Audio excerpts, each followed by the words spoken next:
Hi everyone. Just responding to your feedback from today. Um, what is Q and K? How are they related? What are the differences between them? So actually, it's frustrating because I feel like equilibrium is frequently taught from the perspective of K. When you're first trying to teach it, I think actually in a lot of cases it makes more sense to start with Q. And I'll just say what Q is. Q is a single number you can use to describe the state of a system in terms of its concentrations.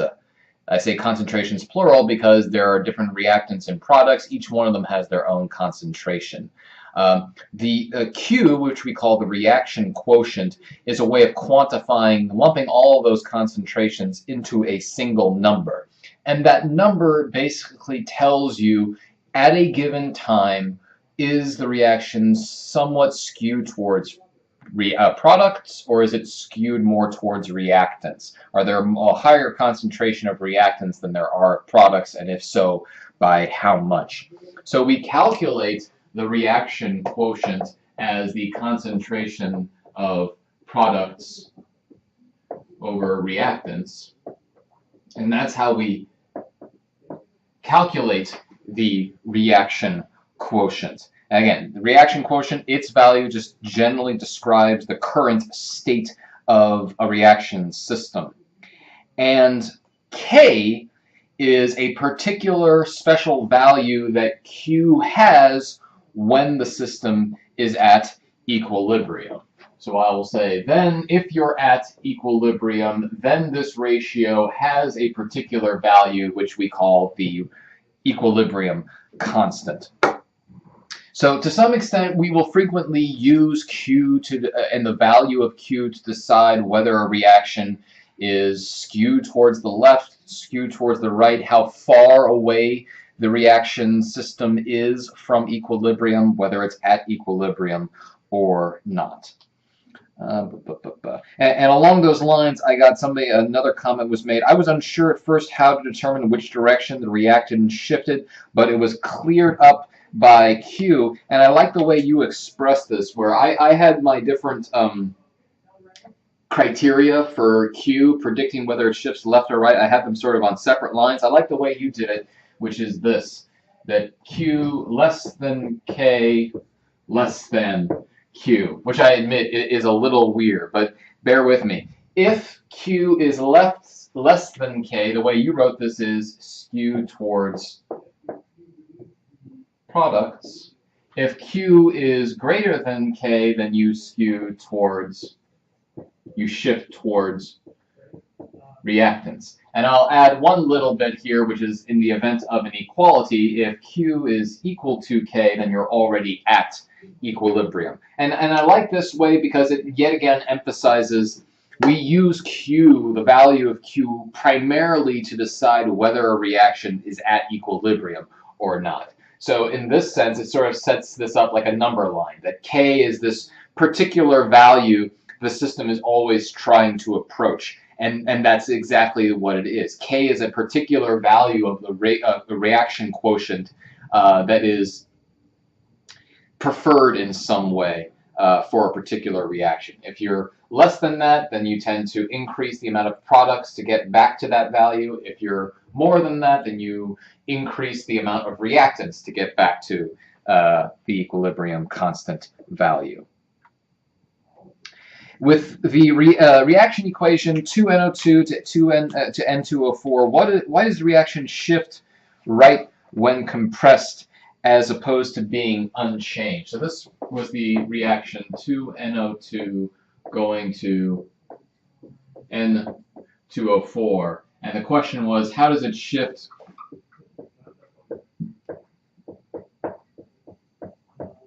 when compressed? And your question is, why is it that it shifted right and as opposed to being unchanged? So an argument, one possible argument to think about why might it be unchanged is if you start with the qualitative interpretation of the Chatelier's principle. If you compress it, then I increase the pressure NO2, and I also increase the pressure of the N2O4. And that makes it seem like, okay, I have this, I'm increasing both of them, so the reaction shouldn't shift at all. But because these guys are not necessarily in a linear relationship, they don't have a linear relationship, changing the volume means that one has, for lack of a better word, more bearing, weighs more in the equilibrium expression. So let me give you an example of what I mean by that. I'll put it this way. I think about it. I like using Q. This is one reason where I could have given you guys the rule for this, but I like using Q here, and I'll use it again to explain this. We will say that Q, the reaction quotient, the law of mass action for this reaction is partial pressure of N2O4 over the partial pressure of NO2 squared, which should be nRT over V, where N in this case is the number of moles of N2O4 over number of moles of NO2 RT over V squared. And if I'm compressing it, that's the same thing as decreasing the volume of my system. So the real question here, what value does decreasing the volume have on the reaction quotient? We're going to use the reaction quotient to decide how an equilibrium is disturbed or not disturbed, and which direction it should shift to minimize that disturbance. So what I'm going to work through here is basically say, okay, if I factor out these V's, I get this expression. So I get NO2 RT times 1 over V times 1 over V squared times number of moles, sorry, that should be N2O4, number of moles of NO2 RT squared. And then if I factor these guys together, I end up with a factor of V left over here. So I'm sorry, if I want to work through that, it was 1 over V divided by 1 over V squared. Dividing by 1 over something is the same thing as multiplying by it. So that's going to be V squared. I'll just do it like this. 1 over V times V squared, which is obviously equal to V. So that's where the V comes from. Point being here that Q depends on V, and it depended on this ratio, whether it was 1 over V, in this case it was 1 over V squared. Point being here that now Q has a direct dependence on volume. If, hypothetical case, if these guys were in a 1-to-1 ratio, then in that case, compressing the system would have no effect on the volume. Because yeah, you are increasing the pressure of N2O4 and you're increasing the pressure of the other guy, and if they are in a 1-to-1 ratio, then there's no preference for one over the other. But if there happens to be more moles of gas produced as in the reactant side, increasing or rather decreasing the volume is going to skew it towards the side with fewer gas molecules. So, point being here, if I drop the volume, so Q gets smaller, then that means Q is going to be less than K, so it's going to be skewed towards the products side. So hopefully that justifies or helps clarify things a little bit. In the last example, you said it shifts left, because this is a question, it shifts left because there are more gaseous molecules in the products than the reactant side. I think I might have gotten my words mixed up there. If you have, the reaction actually shifted right. And the reason why it shifted right is because there were actually, how do I want to say this? Generally speaking, if you're expanding a reaction system, expanding the volume of it shifts it towards the side with more gas molecules. So in this case, the reaction really was N2O4, 2 moles of NO2 going to N2O4. So there's one extra gas molecule for your reactant side than for your product side. Increasing V in this case is going to, if you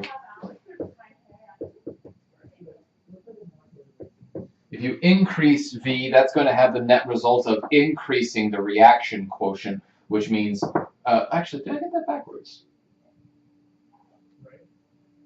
How did I get that backwards? It's going to shift left, but in that case, it's because it's being, yeah, same thing. It's being shifted toward the side with more gas molecules. So, yeah, you're right. Okay, yeah, I'm sorry. I got confused there myself. I think the confusion might have come because when I presented the question originally, I presented it from the perspective of compressing the system. And then later when I was giving the rule, I was saying in terms of expansions. So I guess it makes more sense to think, I personally think it makes more sense to think from the perspective of as I increase something, how do things change? So expansion, if I expand the gas system, if I increase the volume, that's going to shift it to the side with more gas molecules. So this guy has more gas molecules. If I increase the volume, it gets skewed towards that side. So it actually does get shifted left. I'm still confused on how decreasing the partial pressure makes the equilibrium shift. Does it shift to the side, to whatever side has, does it shift in opposition of whatever side has an increase in concentration? So I'll answer that second question first. Yeah, generally, if you increase either the concentration or the partial pressure of one side, it tends to shift towards the opposite side. If I increase the concentration of reactants, all of a sudden I have an excess of reactants. They will tend to produce more products until the product concentration rises, and then I'm at equilibrium again. So yeah, generally, the Chatelier's principle generally is that it will shift to the opposite side of wherever you increase concentration. And conversely, if you decrease concentration, it will shift towards the same side of where you decreased the concentration. Your question was, I'm still confused about how decreasing the partial pressure makes the equilibrium shift. Basically, since we started by talking about equilibrium constants, law of mass action in terms of concentrations, I'll just re-emphasize here that you can talk about the concentration of a gas in terms of pressures. The ideal gas law tells us that the pressure of the system plus the volume, times the volume should be equal to nRT. So if I move over the volume, I get N times RT over V. And then if I factor this out here, I get N over V times RT. Assuming I keep my pressure constant, if I increase my pressure, that means this factor also needs to increase. And this factor is concentration. I mean, it's the number of gas molecules in a certain volume. That's the concentration of the gas. That's generally how we define molarity. Moles per unit volume of the system, the solution. Or if it's a gaseous solution, it could be a gaseous mixture as well. So in that sense, increasing partial pressure will shift equilibrium in the same way that increasing concentration does. What was the answer to the first clicker question? So the first clicker question was I gave you a reaction and I asked you how does it shift as you increase the temperature. And basically to answer that question you needed to know whether it was exothermic or endothermic. And it happened to be endothermic because the enthalpy change was positive. So the rule of thumb is that if a reaction is endothermic, increasing the temperature shifts it to the right. The reason why it shifts to the right is because it speeds up the forward reaction, and so the rate constant also, the equilibrium constant changes. So there's two reasons why it shifts, or not two reasons. There's two parts to that answer. It was that it shifts right, and it shifts to the right because the equilibrium constant increases as you increase the temperature, which means you start to favor products more than reactants. Along those lines, what are the ways to determine if a reaction is exothermic or endothermic? So there's a couple of ways to determine that, and really it does depend on the nature of the problem. But depending upon how it's posed, if a system is undergoing a reaction and the reaction system heats up, that's an exothermic process. If it cools down, that's an endothermic process. So when we were dissolving salts in water at the beginning of the class, we saw that, for instance, dissolving sodium chloride made the solution get colder. That means that that's an endothermic process. Separating the ions required an influx of energy. When we dissolved lithium chloride, the solution got hotter, meaning that was an exothermic process to actually separate the ions. So partly you can make a prediction based upon how the temperature of something changes, whether it heats up or it cools down. If you're given an enthalpy change, it's an endothermic process if delta H is positive. Delta H positive means the energy is going up, meaning that, well, there has to be conservation. The system's energy just can't increase unless that energy comes from somewhere, and it usually comes from the surroundings. That's an endothermic process. You can also, in theory, predict whether something is exothermic or endothermic depending upon the types of bonds and the number of bonds that are broken or formed during the reaction. Generally speaking, breaking bonds is an endothermic process. If all you're doing in your reaction is breaking a bond, that's an endothermic reaction. Bonds, by definition, are stable, low-energy systems. To break them means going to a higher energy state. If you're going to a higher energy state, your energy is increasing. That requires an inflow of energy, endothermic. So breaking bonds is endothermic.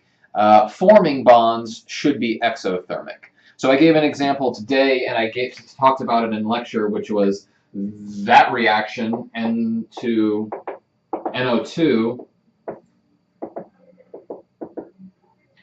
reacting with another NO2 molecule. So they react, they form a bond between the two nitrogens. That reaction happens to be exothermic because it forms a bond. And that's all that happens as you go from NO2 to N2O form. You make one bond. That bond formation should be exothermic. It becomes more complicated when you're breaking apart a bunch of bonds and also forming other bonds. This one is where it's relatively clear-cut. You can see where the bond formed. For other reactions, that won't be the case. And so the analysis becomes just a little bit more complicated, but not so complicated that it can't be done. Point being, though, that we haven't gotten to that point yet, so I wouldn't ask people to do it. But your question is, how can you determine it? That's another way to determine it, is to actually add up we call them bond enthalpies, how much energy you need to supply to break bonds. Let's see here. Are pressures equal to concentration? They aren't equal to concentrations. They are proportional to concentrations. So I admit I tend to think of them, I tend to mentally equate pressures and concentrations, especially in the context of an equilibrium problem. Personally, I do that. Because the equilibrium problem is normally done at a constant temperature, because pressure should be equal to N over V times RT. That's the concentration. So the pressure is proportional to the concentration times some constant. So they're not equal, but they are proportional to each other. So frequently, you can just substitute one for the other. Does K equal the partial pressures of the products over the reactants? Kind of, yes and no. And in this class, I'm not planning on making a huge distinction about this, although there is a technical difference. You can write an equilibrium expression. You can write the law of mass action and the reaction quotient in terms of partial pressures. So you can have the partial pressures of the products over the partial pressures of the reactants. And if you do that, it's typically given the symbol Kp to represent that it's the equilibrium reaction. It's the equilibrium constant written in terms of partial pressures. If you write it in terms of concentrations, you tend to write it with Kc. And if you really want to be technical about this, the two of them should be related to each other, and it's a little bit related to this. Kp should be equal to K sub C times RT times delta N, where delta N is the change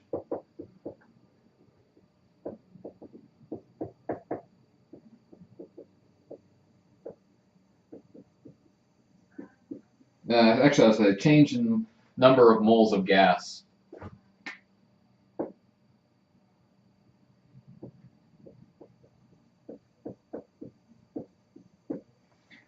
In a given reaction. So for this reaction, the change in the number of moles of gas is -1, because I start with 2 moles of gas, I end up with 1, so there's a net loss of 1 mole of gas for that balanced reaction. So I can write this in terms of concentrations. Concentrations need to be multiplied by RT to get you to a pressure. Again, the Kp is normally written in terms of pressure, so if I have any additional, if I write it in terms of concentrations, I need to multiply by multiply all those by RT, and you kind of saw this earlier that depending upon the ratio of moles of gas to moles of gas, you'll have a basically, some of these terms may or may not cancel out. That's where the delta N comes from.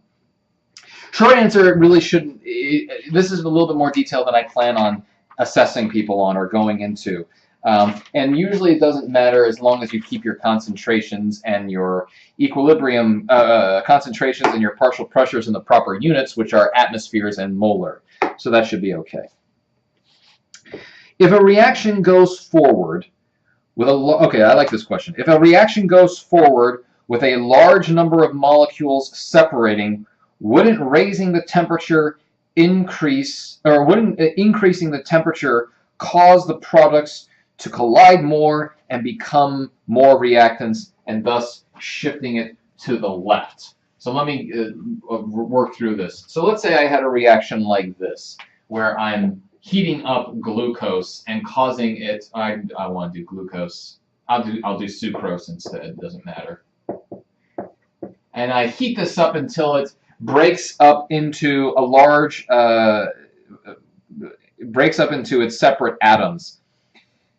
So yeah, with a large number of molecules separating, blah, blah, blah. So that goes to, say, 12 carbon atoms, 22 hydrogen atoms, and 11 oxygen atoms.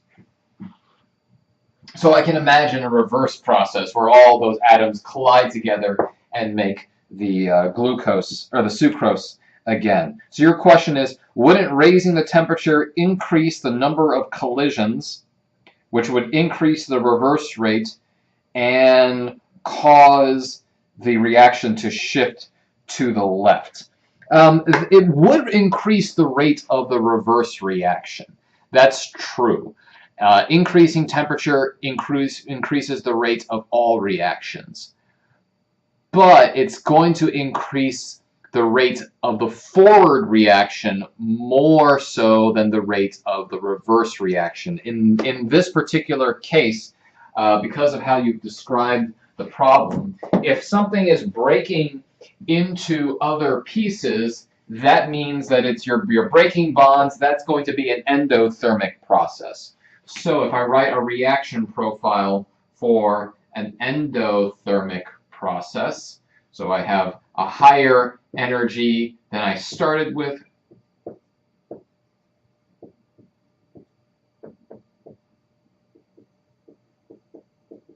So this is an endothermic process because it's a positive increase in energy. The rate of a reaction isn't just dependent on the number of collisions. This is an important point. It's not raising the temperature increases the rates not just because it increases the number of collisions. I mean, that is a part of it, but that's not the real reason why the rate increases. The real reason why, or the most important reason why the rate increases, is because more of your gas molecules will collide with the correct activation energy, or with enough energy to exceed the activation energy. So the rate constants should be proportional to the collision factor, which we do admit increases with temperature, but we often neglect that effect and focus on the fact that raising the temperature means that more of your collisions will have enough energy to exceed the activation energy. So if I look at this process, look at this reaction here, which is endothermic, I know there has to be some activation energy for the reaction, so I'll call that activation energy F for the forward reaction. The reverse reaction has a reverse activation energy. That activation energy is significantly smaller than the activation energy for breaking apart all the molecules. That actually takes quite a bit more energy than bringing them together. And generally speaking, the amount that a reaction's rate is increased by increasing the temperature is greater with a greater activation energy.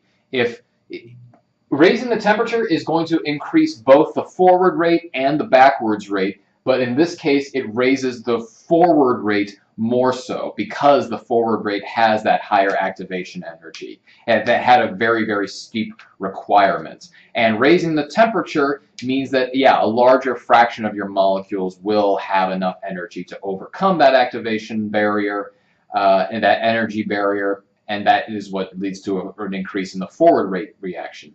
The reverse rate reaction had a relatively small activation requirement, energy requirement, meaning that most of the collisions already had, I'm just saying hypothetically, most of the collisions might already have enough energy to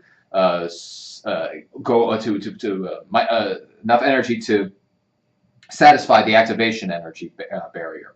So if most of them already had that much energy, increasing the temperature is not going to appreciably increase the rate. Most of the collisions were already successful. Increasing the rate's not going to increasing the temperature is not going to change that much.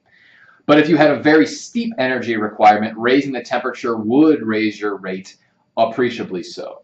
So anyway, that ends up being the fundamental reason where I would argue actually in this reaction, because it's probably endothermic, because you're separating a large number of molecules, I would argue that that is an argument for it being shifted to the right as you increase the temperature. Again, generally speaking, there are exceptions to this, but generally speaking, we decide whether a reaction is shifted left or right with temperature on the basis of exo versus endothermic reactions, and that ends up being the primary determiner. Okay, so if you all had any more questions, please shoot me an email, stop by during office hours, and if not, I will see everybody on Wednesday.